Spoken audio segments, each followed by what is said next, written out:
Okay, I tell you what, we'll go ahead and get started, and our one of our panel members probably got lost in the shuffle out there, but he'll just mosey on up. Could this be he? Yes, it is. All right. I'm Beth Biesel, and I'm with Texas Eagle Forum, and I want to welcome each of you. Thank you so much for the time that you're giving us to speak to you about the Smart Meter and Smart Grid initiative. Representative Ron Simmons is our host. He was here at the first session, but they had a caucus that he had to attend, so he's not here. But just for the record and the recording, I want to thank him again. And again, thank each of you for being here. Representative Simmons entitled our program A Consumer's Perspective. And that's just what it is. And I'm going to offer to you the possibility that we will tell you things that you've not been told before. We will tell you something different from what has been presented up until this point about what these meters and this grid is all about, what the purpose is, what it'll do now, what it'll do in the future. I suggest to you that you will hear something different. And in fact, I'm going to ask you to listen differently. I'm going to ask you to listen not just as part of the legislative body, but I'm going to ask you to listen as a citizen, as an earthbound human being, as a mother, a father, a son, a daughter, a grandparent, a friend, a neighbor, a human being who will be affected one way or another by what happens with this smart grid and smart meter network. There's no escape. We're all the same here. And what we present to you will be meaningful to you as an individual first. And then I ask you to think as part of the legislative body and in thinking about what is best for the state, but also what is best for the person, the individual person. Wayne Richard is our moderator. I'm going to hand it over to him, but before I do, I want to ask the Lord's blessing on our time. Lord Jesus, thank you so much that you've given us this time here. Thank you that you've given us minds to think. Pray that you'll give us ears to hear, mouths to speak the truth and to present honest evidence. Pray that you'll give us the grace in our hearts to receive what you want us to receive and have the courage to believe what you show us. It's in your name we pray. Amen. All right, Wayne, thank you. Thank you, Beth. Good afternoon, everyone. My name is Wayne Richard, and I want to thank you all very much for being up here today. This is an important issue that people are just starting to learn about within, I'd say, the last 6 to 12 months. And as a result of the numerous concerns that have been expressed by the legislative constituents, we've been successful in raising the bar, the concern level. Today's objective is to address some of the main components of our concerns. The power companies just recently released, last week I believe it was, went around and handed out a myth fact sheet. Some of you may have received that. I would submit to you that some of the issues on there are accurate, others are not. Today, what we would like to address with you are a couple of components that have to do with the overall security. We're going to touch upon the health components as well. You're going to leave here after 45 minutes having a better understanding as to why the smart meter grid has been introduced to Texas, to the United States, and around the world, and why we're concerned about it for Texas sovereignty and as individuals as well. I am the moderator, and under general circumstances, I would stay neutral. However, for quite honesty here, you need to know that I have a passion about this particular issue as well, and I've been speaking to this cause for about 12 months as well. Our panel, as Beth mentioned earlier, we do have some experts here. We have Tom Winenberg, we have Russ Ramsland, and Ken Emelianson. They all bring a specific expertise that they'll be addressing. Each person is going to be given approximately 7 to 10 minutes to address their points. I will have an opportunity to interject if we feel that there is additional information that needs to be included. And then at the end of that presentation, we will have a question and answer period. So, without further ado, let's thank Beth and Eagle Forum for helping to put this together, and Ron Simmons, who was instrumental in helping us to get this room and get the word out to both the House and the Senate representatives. We're hoping that they'll be able to join us here in a little while. Okay, Tom, I think we're going to turn this over to you. Tom's expertise is in information security. And when we talk about the information security, we're talking about the data that's being collected by the various smart meters. Some of you know that this does more than just capture your wattage utilization at home, that the systems actually have the capability to track utilization of individual appliances, down to your dishwasher, washing machine, etc. There is discussion that the systems would be able to be remotely monitored and controlled. We need to address that as well. So today what we want to do is make sure that the various concerns that we have are introduced to the two bills, a House bill and a Senate bill, that we feel it's a strong bill. Tom, I'm going to turn it over to you and let you take the security component. Thank you so much, Wayne. All of you are very familiar with the headlines that we've had recently in terms of data breaches. It's a tremendous problem in the information security arena. Data is created in many different forms in many different places and safeguarded to one level or another. Sometimes it's very good safeguard, sometimes not so good. Really not questioning in specific terms particular data security elements, but there's a broad problem with securing any information. You can secure it at rest, and you can secure it when it's in transit. And the important thing to understand is that when you shift from an analog meter, which is merely a device that accumulates kilowatt consumed in a particular house, to a digital format, the richness in the information goes up dramatically.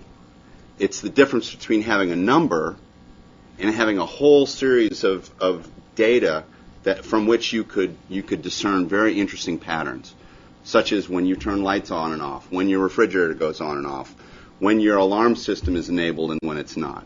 There's that level of detail in the data that could be collected. Now, when we've spoken to representatives of the power industry who put these kinds of meters out, they will tell you their only goal is to accumulate 15 minutes worth of data, get an average power from that 15 minutes worth of data, and then report that number back to their own systems. The problem is that simple process leaves behind a lot of extra data or a lot of extra capability in these meters that could become a problem for individual consumers. Think of the difference between having a capability to get from your house to the supermarket that's a bicycle. Today they're somewhat complex, versus having a Ferrari. You may not need a Ferrari to get from here to the corner grocery. Bicycle probably do, but the problem is somebody might want to steal that Ferrari. Somebody might want to use that Ferrari for purposes it wasn't intended, and it's certainly overkill for the job you're trying to do. The second point I want to make is when you create all this data, it's available to anyone to get.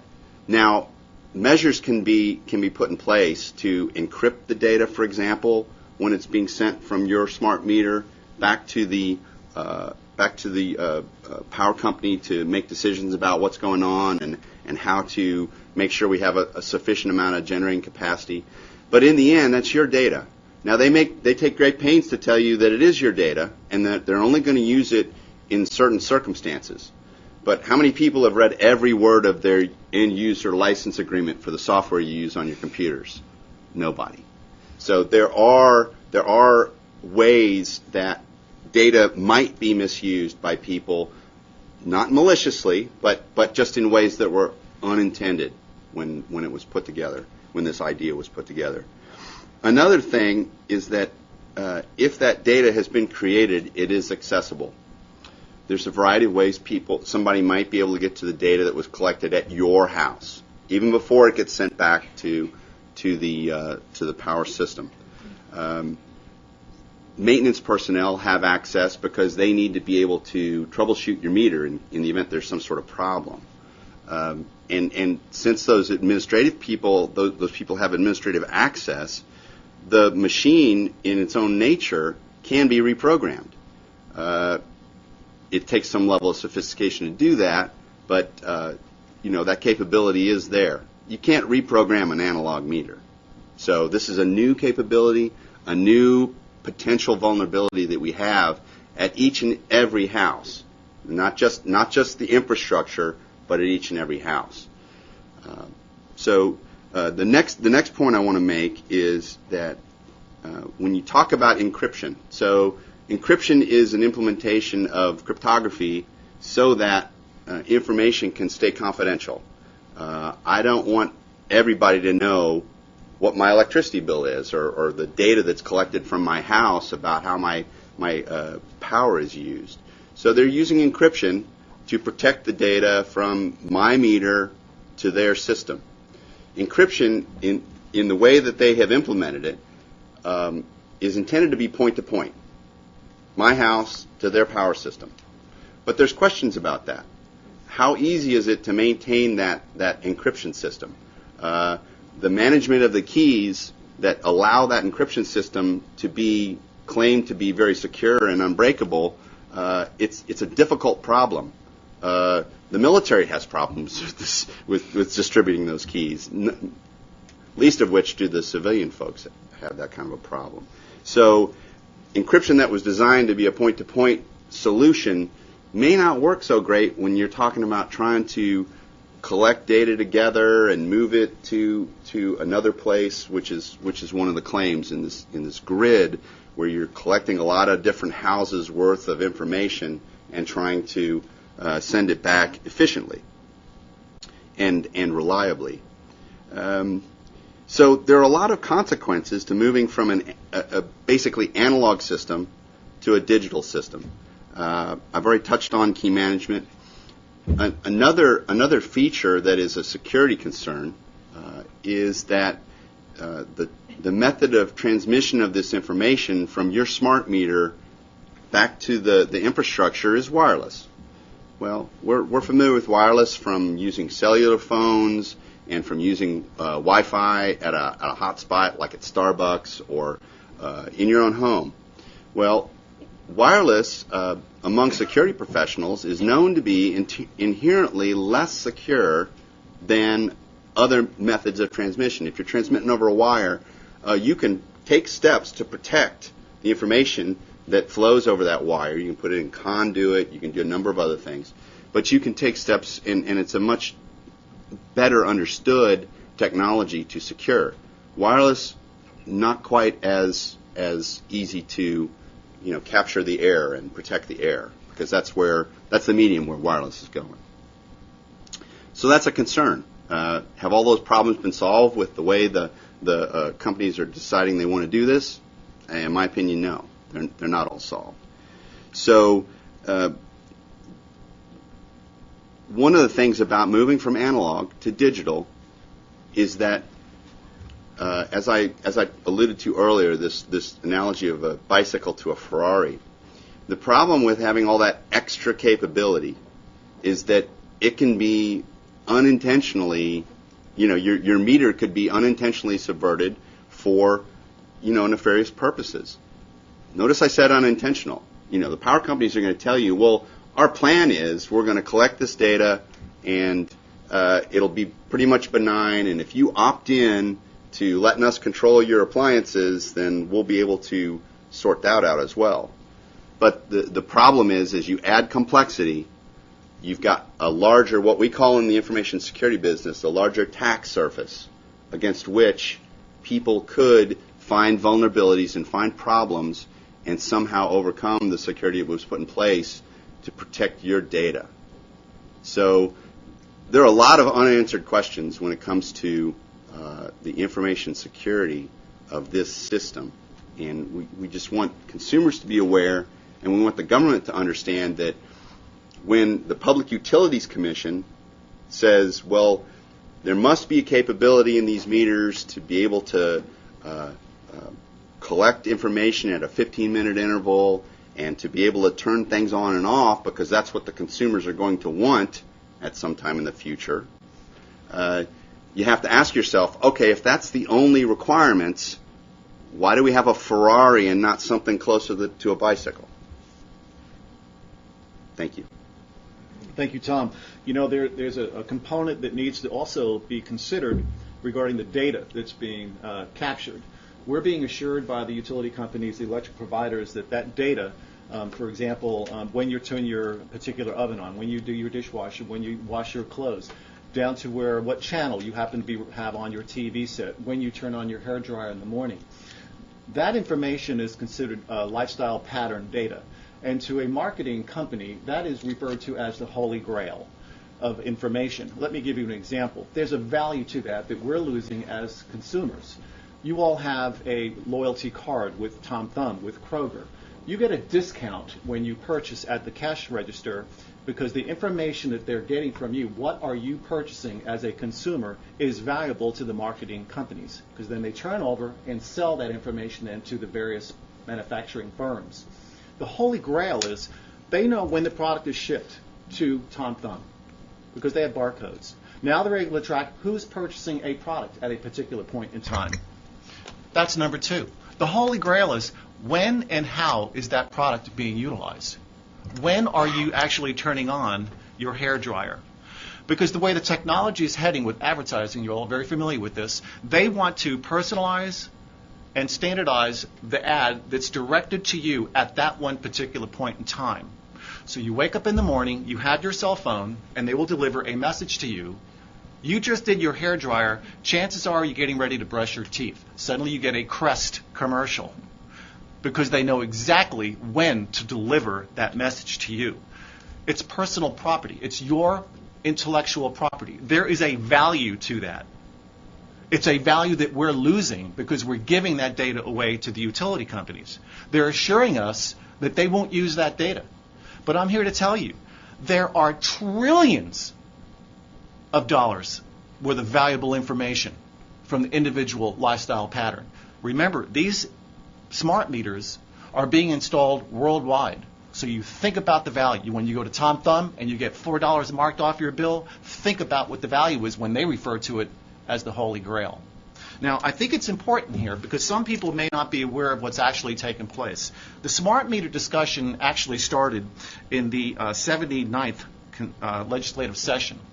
And the individual, the representative that put the bill together, recently put out a document clarifying what the initial intent of the bill was. Because I'm getting referral information from people saying that you have no choice. Either you install the smart meter or we're going to turn off your power. That was not accurate. That's a lie. Let me read what he actually put together. HB 2129 does not require anyone to have that meter forced on them. That statement is from the author of HB 2129, Representative Dennis Bonnen, in 2 letters to the PUC in February and March. Quoting, in the 79th legislative session, I authored HB 2129 that requires electric utility providers to consider establishing certain consumer option programs that encourage the reduction of air contaminant emissions. Now think about what we're saying here. This is being driven basically by the EPA. Federal legislation. This bill was later amended by the Senate to require the PUC to develop a plan for deployment of smart meter data networks. However, the bill did not create a mandate for smart meter installation. I am greatly concerned that certain providers are acting beyond the purview of HB 2129 by forcing smart meters on customers. This was not the intent of the legislation. This is key to our argument today. Because as we get deeper into the discussion, we're going to start to discuss who is going to pay for these smart meters. The utility companies would like for us, they are at this point saying we'll give you the ability to opt out. But we want you to pay for the removal of the system. We want you to pay if you do not have a smart meter. Remember what this legislation says. It was not mandatory. So under those circumstances, we as citizens should not be charged additional fees if we decide not to have the smart meter installed. We're losing money because of the lifestyle and pattern data, and we're being charged extra money for a product that we never required to have by law, nor did we ever choose to have it as individuals. I want to move to the next step. Could Yes, I Beth. make a comment? Tom mentioned this, something about if the consumers really want this. And in our research, we've not found any evidence that this was citizen-driven or consumer-driven. And it does raise a real question, because this came, this program or project or initiative came from an entity that was top-down, outside-in. It wasn't, we weren't asking for even a bicycle, or maybe we had the bicycle, but we certainly weren't asking for a Ferrari, nor were we asking to pay for it. So I would really encourage you to look into, where did this idea come from, and who is benefiting, and why are we doing this anyway? It was not market-driven, and it was not consumer-driven. So with the risk of what Tom's talking about with security, the vulnerabilities there, the risk that and vulnerabilities in the marketing aspect, and we'll keep coming back to this when everybody is speaking, I would challenge you, encourage you to think, if these are the risks, or if these are the downsides, why are we doing this? What are the upsides? Who's asking for this, and who's going to benefit most from it?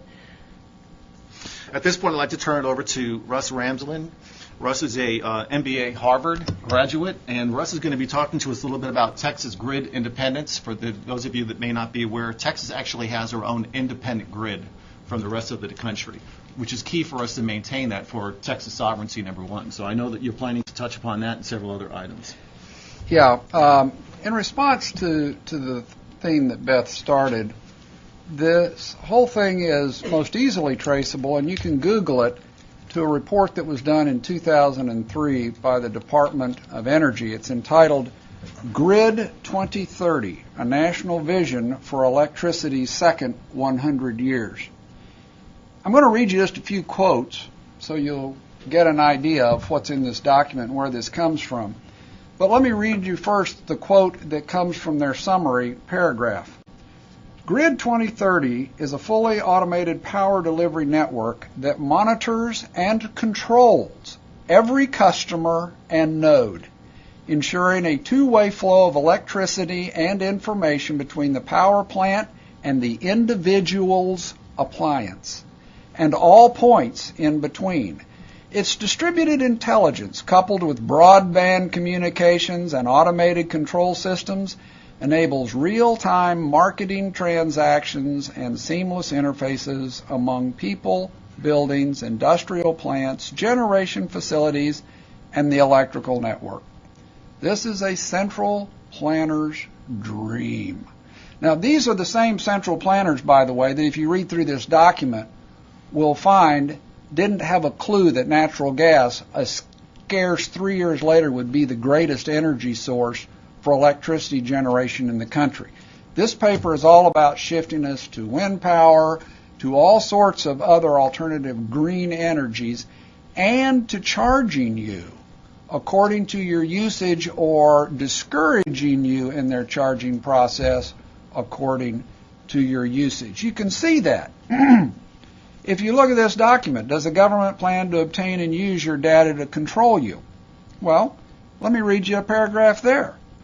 For example, having the ability to monitor and influence each customer's usage in real time could enable distribution operators to better match supply with demand, thus boosting asset utilization, et cetera, et cetera, et cetera. If you want to know what their plan is for the Texas grid, it's fascinating. For those of you who read the Sherlock Holmes book, The Dog That Didn't Bark, his point was the dog didn't bark, therefore it had to be an inside job. Same deal here. When you read this paper, you'll find out in the preamble and the introduction, it talks about that this country is served by 3 grids. There's the Western interconnection, the Eastern interconnection, and the Texas interconnection. Let me read, though, where they end up when they tell you what is the future. The national backbone will be connected with 2 major North American interconnections, East and West. Texas is no longer there. We're somehow absorbed. Power from the backbone system is distributed over these regional networks. Long-distance transmission within these regions is accomplished using upgraded, controllable AC facilities and, in some cases, expanded DC links. You think Texas is going to be able to resist? I don't think so, because listen to their next paragraph. Restructuring of the electricity industry, which began in earnest as a result of the Energy Policy Act of 1992, has been difficult to achieve for a variety of reasons.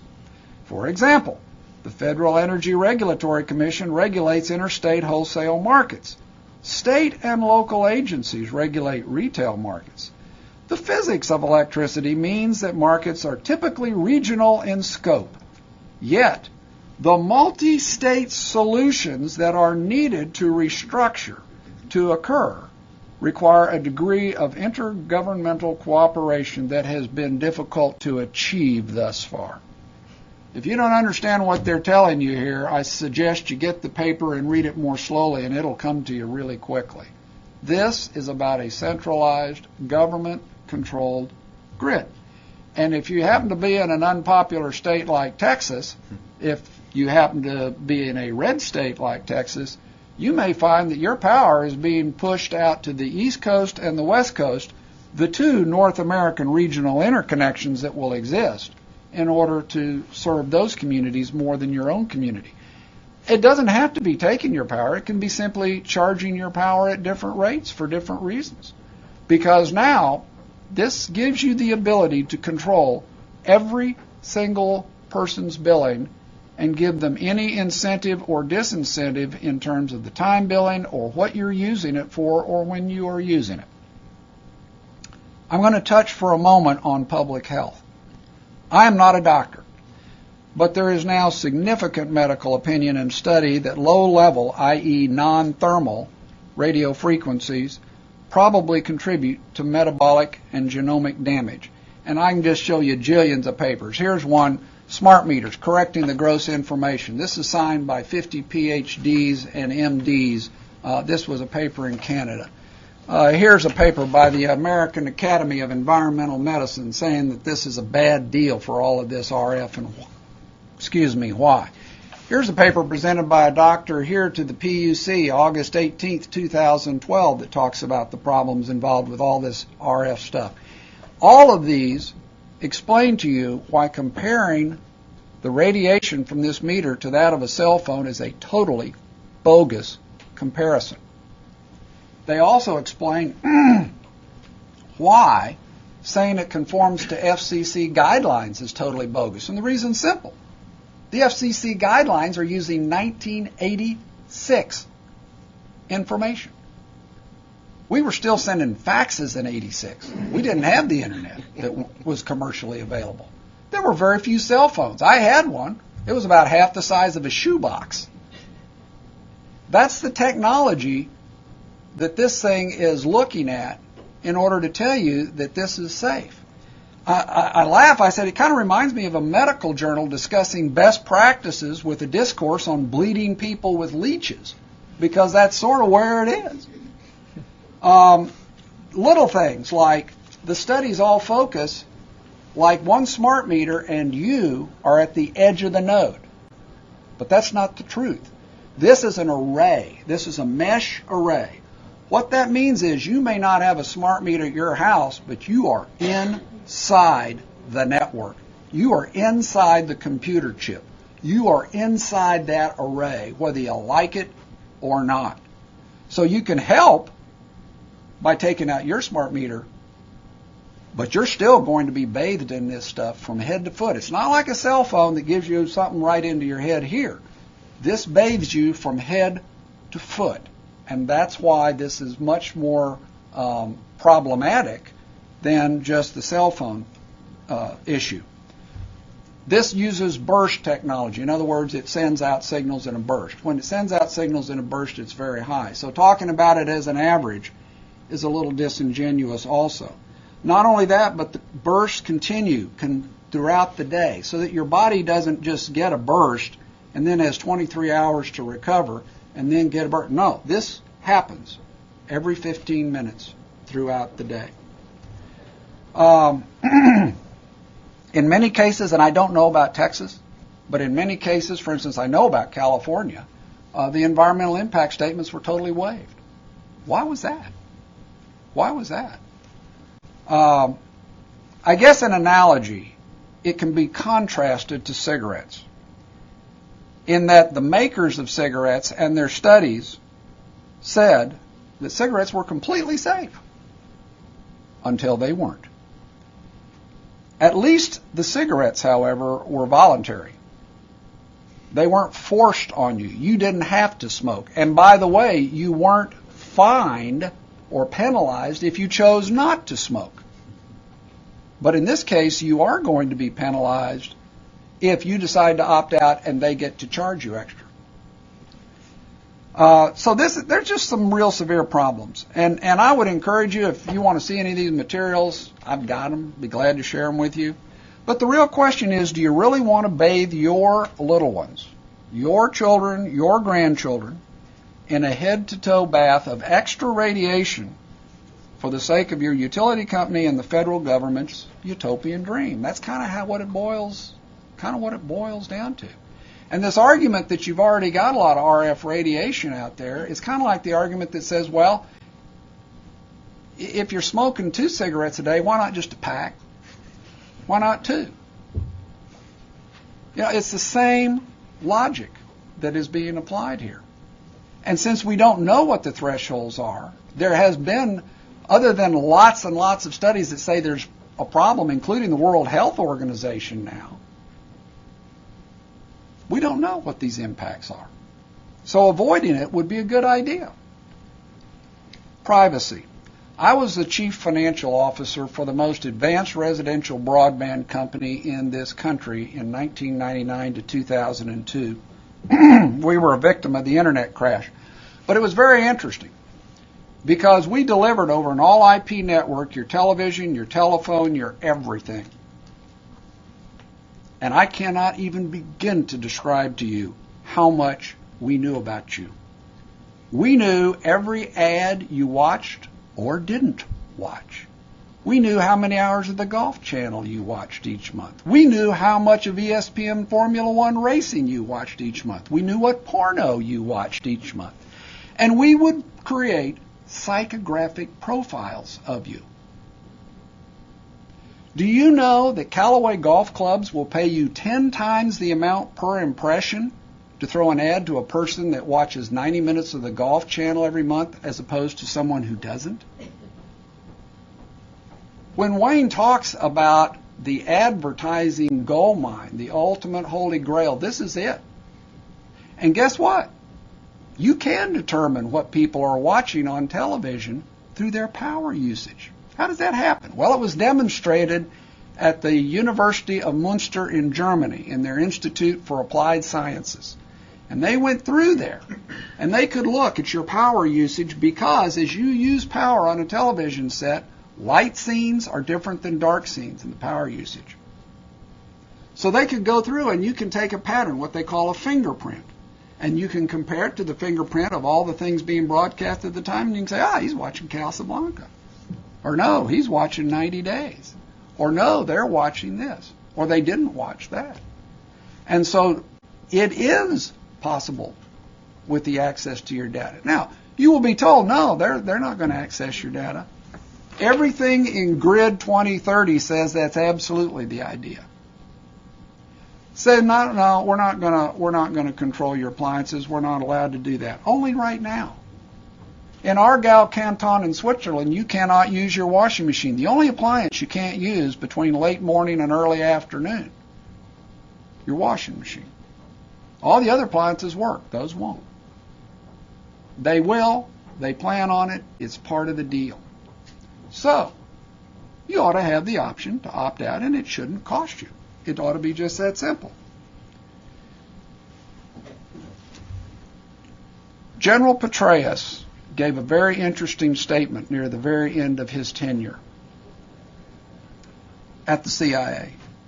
He acknowledged that intelligence entities fully intend to use this sort of data in their intelligence work domestically to understand, and foreign, to understand exactly what's going on in the house, who's there, whether they turned on the coffee maker, et cetera, et cetera. Coffee maker goes on, pretty good indicator somebody home, or what they're doing, or what those appliances are, because every appliance is now mandated to have what's called an RFID chip.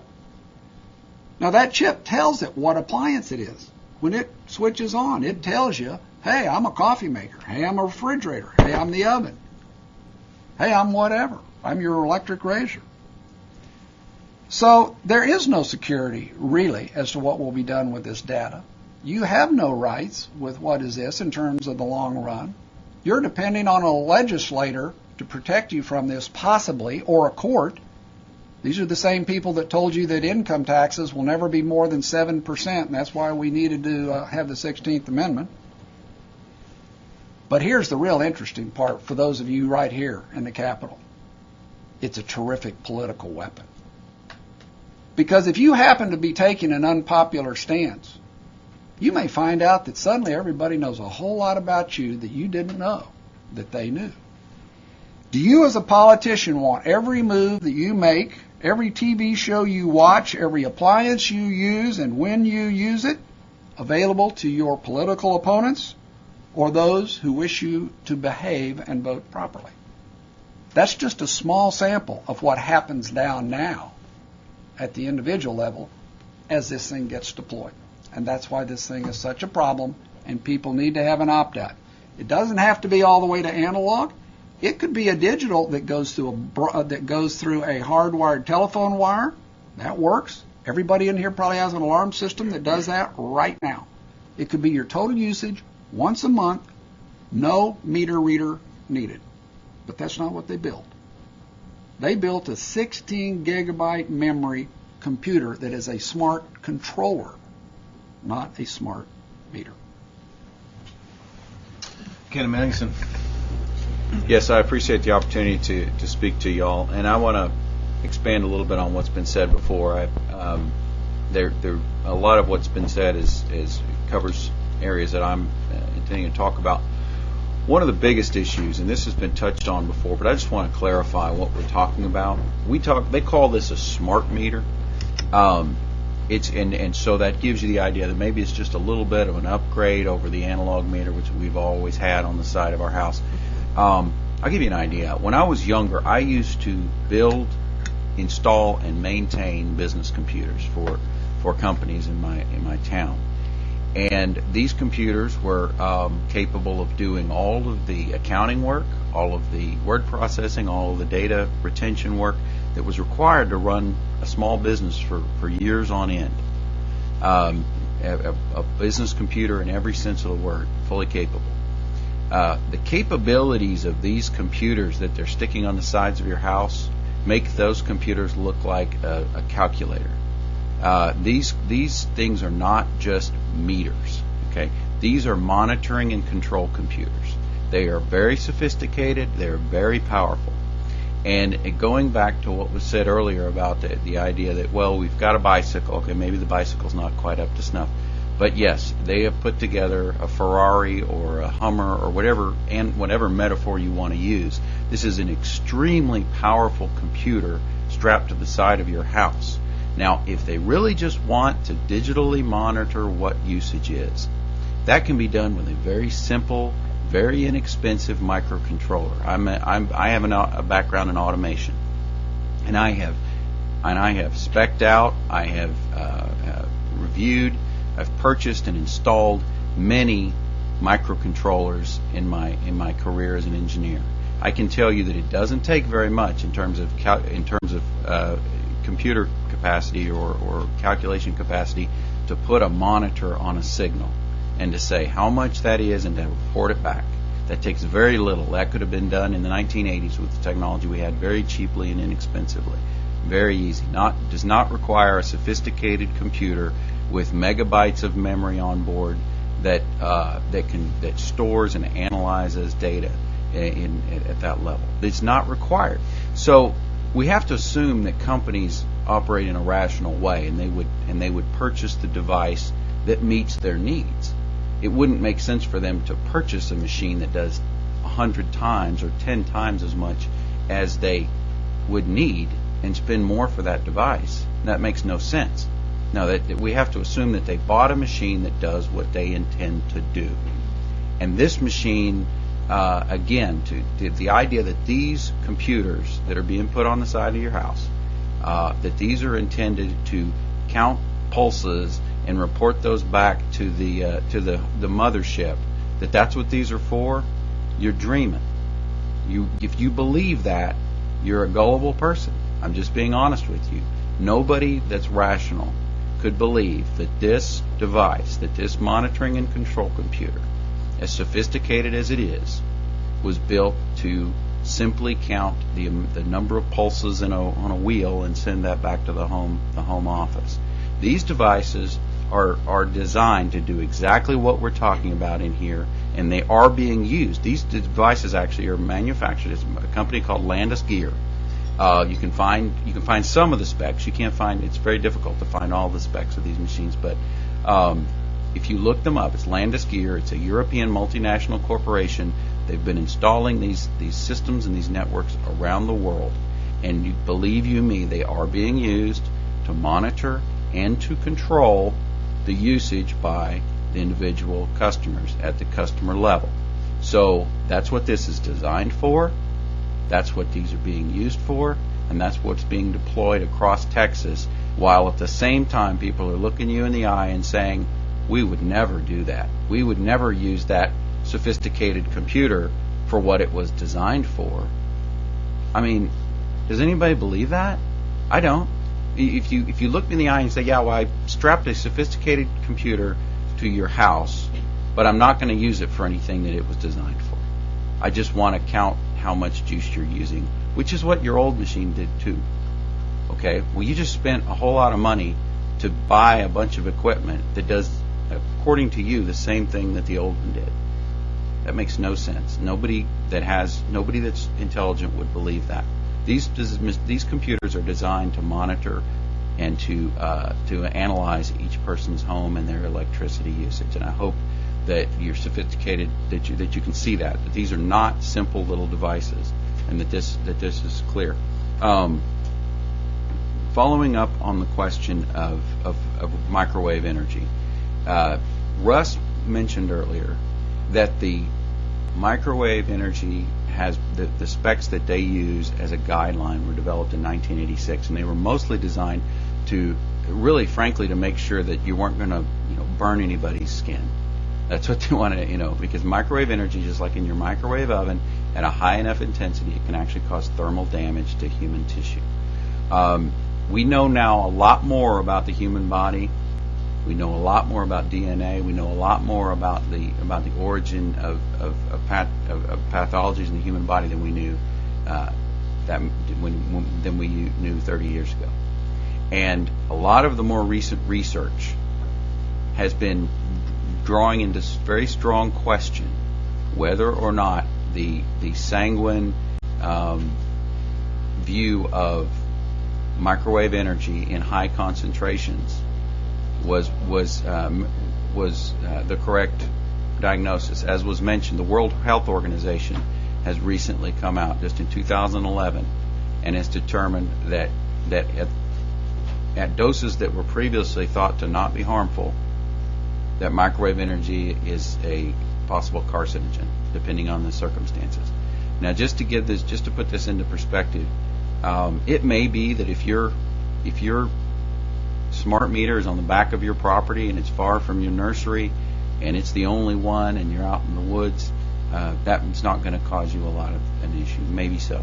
Maybe that doesn't raise a lot of your risk. But we can't look at the best case scenario. We need to look at a reasonable scenario, or in fact, we need to look at a worst case scenario to determine the health risk, because that's the way that you do this. That's the way that this is normally done. And imagine a bank of these meters, which are often deployed in banks, especially at a apartment complex or in condos. So imagine a bank of these meters, as well as a bank of gas meters, as well as a gas of water meters, because these are all coming. And then right on the other side of the wall, you've got a nursery. What's that microwave energy doing? We don't know, and nobody can tell you whether that level of energy is harmful to children in that household. They haven't done the research. They haven't studied this nearly enough. And so I would encourage you, we need to be asking some very strong questions. And for citizens of Texas, customers of Texas that are not comfortable with that, as Russ said, you need to be able to opt out. If you're not comfortable, it ought to be your option. Nobody in this, here we are in the state of Texas, and people are coming onto my property and taking the meter I had and putting another one on, and don't ask me. They never asked for my permission. And that is my choice. That should be my choice. And I shouldn't have to write a check to somebody to come put back what they took from me and expose me to potentially harmful microwave radiation that I didn't ask for. So I would encourage you folks, if you're listening, please ask the right questions. Ask tough questions about what we know, what we don't know, and what the risk levels are, as well as what's going to be done with this information, because I promise you, this is not about just a nifty way to monitor how much juice you're using every month. That is the last thing that this is about. I'd like to interject one moment. You mentioned the nursery Can't situation. interject, Also, what we need to think about is the elderly. I have a family member that has a heart arrhythmia, and her cardiologist is familiar with the smart meters, and he highly recommended that we move my mom's bedroom away from the smart meter because the pulse technology has the capability to interact with the electrical impulses of your heart. So that's kind of a situation. When we talk about the health components, I find this interesting as well, and I can send you the link on this article. When the cellular company industry started to really get legs, they went out to the insurance industry and looked for liability insurance. This is interesting because we're told by the electric companies that the smart meters are no different than our cell phone. When the cellular industry went out to apply for liability insurance, they were denied because the liability, the health components were too serious. The liability was too high. So we're thinking, where's the liability component regarding the health for these smart meters? Is the state of Texas going to be responsible for it? Because if this turns out to be like cigarettes, we will start to have lawsuits with this particular issue. And then one final component about the control, down to what you'll have, what type of electricity you'll have at your home, the utilization that you'll have. Just yesterday it was announced that several more coal plants in Colorado are being shut down by the EPA. Well, you know that's happening here in Texas as well. In fact, President Obama talked about taking down the coal industry. The EPA wants us to move us towards green industry. They want us to move towards wind and solar. Well, we're seeing what's happening in Solyndra, so we're having to pay all kinds of additional tax incentives to keep them going. And then the wind issue is kind of interesting too, as well. Let me read something to you. I find this very interesting. A little test. They say the impact in their health has been devastating. They're suffering headaches, dizziness, and sleep deprivation, and often seek to escape the property where they've lived for more than 20 years. It gives us a tremendous energy. It gives off a pulse, said Anderson, and that pulse gets into your tubular organs, chest cavity, mimics a heartbeat, gives you headaches. It's extremely disturbing, and it gets to the point where you just have to leave. How many of you think that we're talking about a smart meter? We're talking about wind turbines in Kennedy's backyard where they installed them.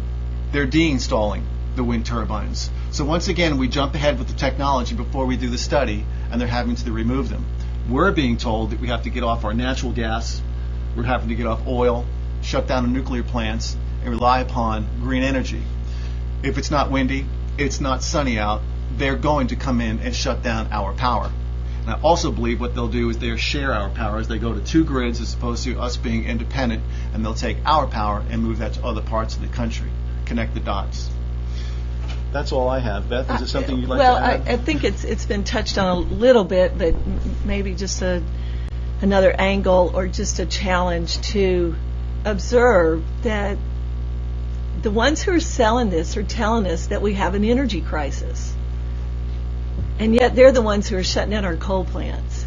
They're the ones who are destroying our dams and saying we don't have enough water, but they're destroying our dams, or saying we don't have enough oil and gas, but we do.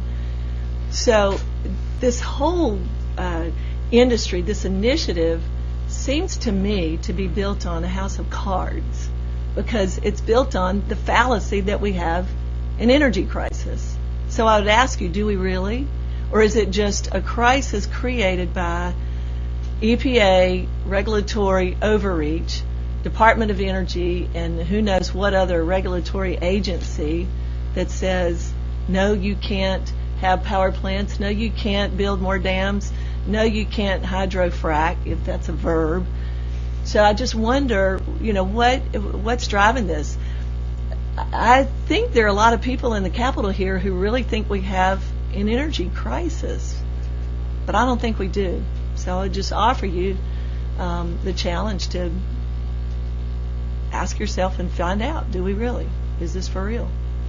So as we finish this up, because we're running out of time, let's just kind of identify what we as a committee are asking for so our legislators understand the key components that we're looking for in the bill. We want a right to opt out. We prefer an opt-in, but we'll be happy with the opt-out. We have to have the right to have it removed if it's already installed at no cost to the consumer. New homeowners need to be given a choice. In other words, if I move out, Beth moves into my home, a smart meter is not installed automatically. She would have the choice to get a smart meter or an analog meter. Number one to that component as well is the negative components regarding smart meters need to be submitted and presented to the consumer. Just like on the side of a cigarette pack, this can cause cancer. We need to have documentation that's put out by the utility companies to the consumer.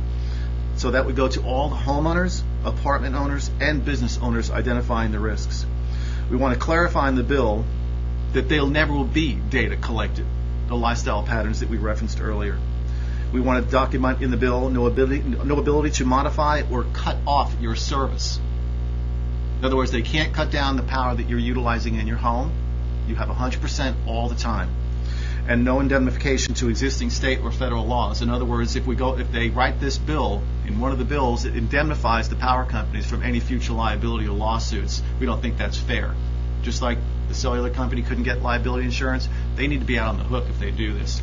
Now, they're going to push us back on this because they're going to say that we want at least $20 a month for a meter reader person to come out to your home and read the meter. They're saying $20 is fair and equitable. Well, let me submit something to you. There's a business called Outbox. New business. Anybody heard of it? You'll love it. Every day of the week that the post office delivers mail to your mailbox, they'll come to your mailbox, get the mail, take it back to their office, scan it to put it in a digital format that you can have access to, and then shred it. They charge $5 a month for that service to your mailbox. Pick it up, digitize it, scan it, put it out there for you to see on the internet, and then shred it. And they're telling us that it's $20 a customer to come out and read the meter, just like that. It's not fair, it's not equitable, it's a profit margin for them.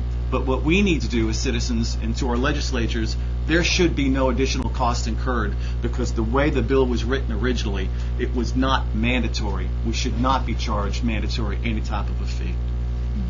Thank you all very much for joining us today. We hope that you stay motivated. Are there any additional questions that we can address for you? Yes, sir. I'm the Mayor Pro Tem at Camp Wood, Texas, and we're considering the possibility of trying to create a statement whereby the electric companies cannot apply these meters until legislation you've had a chance to make proper legislation. I'm just kind of wondering, how should we couch that kind of concept? Well, if you remember, the way the legislation was written, it was not mandatory. So even though the power companies are telling you it's mandatory, they have to install it. If they don't, they'll turn off your power. That's not true. So you, as a city, have the right to say, we're not going to accept any installations at this point. Now, I'm not a lawyer, but it's logic to me. Sometimes logic gets lost in the law, perhaps. But I would say you have the authority at this point to say, look, legislation is being considered at this point. We're going to hold off, and we're going to give our citizens the ability to make that choice on their own. If I may follow up, there are some draft resolutions out there. There's actually a number of them. Texas is a little bit late to the game, and the fortunate part of that is that we can draw the benefit of what's gone on in other parts of the world as well as other parts of the country. That you can find on the internet, and if you need to, we can help you find those draft resolutions that have been employed in places like California, Michigan, Iowa, and other states. Thank you, Ken. Any other questions? Well, thank you very much for your time and your interest. You'll have a great afternoon. And we're going to start the next session at 1 o'clock. Yep. Yes.